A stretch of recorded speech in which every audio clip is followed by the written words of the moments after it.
அன்பு லக்கி வாத்தியார் YouTube channel நண்பர்களுக்கு அனைவருக்கும் வணக்கம். நிறைய பேர் கேட்குறீங்க, ஒரு தொழிலை 15 ரூபா வருமானம் வரக்கூடிய தொழிலை இண்டிவிஜுவல் நடத்தலாமா இல்லை ஹெச்யூஎஃப் பேரில் நடத்தலாமா அப்படின்ட்டு. ஸோ ஹெச்யூஎஃப் நடத்துறது தான் ரொம்ப பெனிஃபிட்டாக இருக்கும்.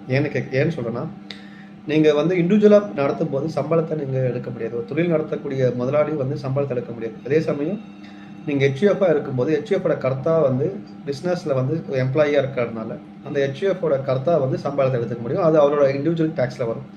ஒரு சின்ன கால்குலேஷன் சொல்கிறேன், அது மூலிமா வந்து எவ்வளோ டேக்ஸ் சேவ் ஆகுதுன்னு நீங்களே பார்த்து ஆச்சரியப்படுவீங்க.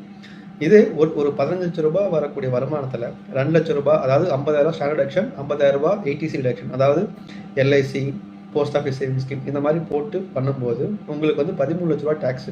13 லட்ச ரூபா டேக்ஸபிள் இன்கம்க்கு குறைஞ்சபட்சம் 1,56,000 ரூபாய் நியூ ஸ்கீமில் கட்டுவீங்க.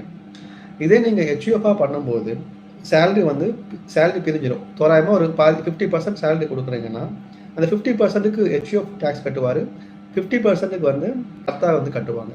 இப்போ 7,50,000 போகும்போது ஒரு 50,000 ட்ரான்சாக்ஷன் போக பேலன்ஸ் 7 லட்ச ரூபாய்க்கு கர்த்தாவுக்கு வந்து டேக்ஸே வராது, 0.